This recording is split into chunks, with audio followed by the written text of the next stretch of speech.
Hey guys, welcome back to the channel. Today we have another train show haul. As you can see here, I didn't buy that much stuff today. The show was relatively small. It actually wasn't that small, but the amount of HO stuff that was sold was just very little. But that being said, the stuff that was sold for HO or selling for HO was actually really good. A lot of stuff had really good deals, really good prices on them. It was very clear that the sellers weren't trying to make huge profits out of their stuff. They were just simply trying to get rid of some excess models. And that is why I actually bought a surprising amount of stuff, given that there's really only two sellers that was selling HO stuff, which is pretty crazy. But yeah, so here we go. We're gonna go from left to right as usual. So on the left here, this is all. In fact, actually, everything I bought today was from the same seller, which is pretty crazy. Yeah. So first off, this was one transaction and this was another transaction. So the stuff here, I bought all of this stuff was $5 a piece. $5 is pretty good for freight cars, but these are extra nice because these all have metal wheels, 4 metal wheels, and 2 KD couplers. Which, metal wheels are usually $1 a piece, so four wheels is $4 plus 2 KDs, which is usually around $2.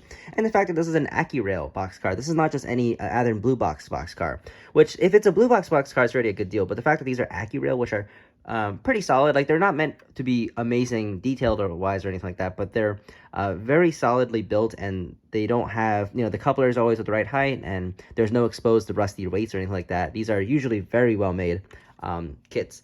And so the fact that I got those, which are usually retail for about $13 for kits, this not only has the kit, but also metal wheels and KD couplers for $5 a piece is very solid. The guy was really modeling Union Pacific and Northern Pacific, so unfortunately there wasn't any other variety in terms of paint scheme, but I did get 3 Union Pacific boxcars for very cheap. Here we have two, again, these were also $5 a piece. These are all Rivarossi cars. These all have metal wheels also. So there's 6 metal wheels and 2 KD couplers for $5 a piece again. I got these two because I needed some parts. In fact, I needed another one of these combines to harvest the door here.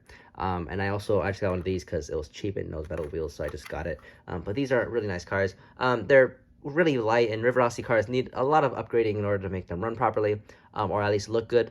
And if you haven't seen those videos, you should check in my videos playlist, and you'll see those. But yeah, I'd usually upgrade these significantly. Proper pickups, proper wheels, couplers, diaphragms, body mount couplers, lighting, etc. A lot of details, and I have something in the works for Rivarossi cars for these in particular. So yeah, these will be very interesting. But just for the hell of it, just for the sake of the wheels and the couplers alone, it's already worth the price. But I just got some of these cars just for parts, just to harvest parts from. Sorry.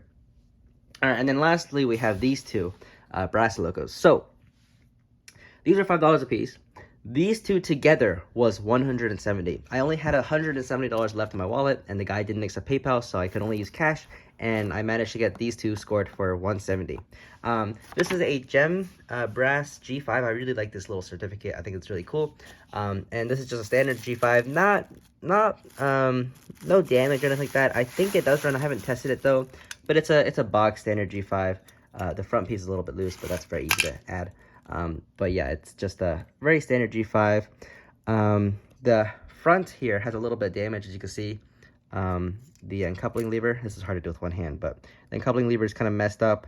As you can see, it's kind of bent, and also 2 of the stanchions are gone, or one of them is here and loose, and the other one's missing completely. But that's very easy to fix. And the other thing is the brake shoes are kind of messed up. You can see the hole for where the brake shoes should be mounted at the top there. But for some reason that hole was not used, and they drilled a separate hole and then mounted the brake shoes higher, which is rather strange, but I won't question it. But yeah, this thing is fine. You can tell it's a later run of Gem Brass engines because it has brake shoes. Earlier runs didn't have brake shoes, so this is nice. It has an open frame motor, and very standard Gem engine. So these are really nice engines, actually, surprisingly well detailed. Better detailed than West Side to an extent. There's certain things that West Side do better. There's certain things that Gem does better. And yeah, it's just a really nice engine overall. And same with the tender. Pretty solid stuff. So that's this. There's no damage or anything that's not running. It's supposed to run. I haven't tested it though. I'm not going to lie. I probably should have. But oh well. So this was, yeah, I'll talk about actually prices later.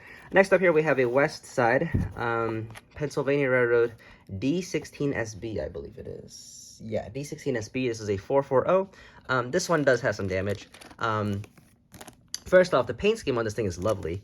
You got the tender here. Tender looks great.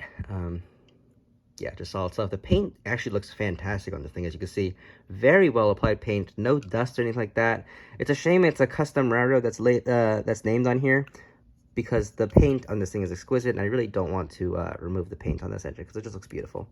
And then here's the engine. The engine, as you can see, is missing this front truck. It needs a little bit of help, but that being said, it is very nice. It's missing some of the screws, I think. I think the screws are included in the bag here, so this is the missing parts. The front truck and then some screws. But yeah, this thing is loose, but I just wanted to show the paint here, as you can see. Again, very nice paint. The graphite's very well done.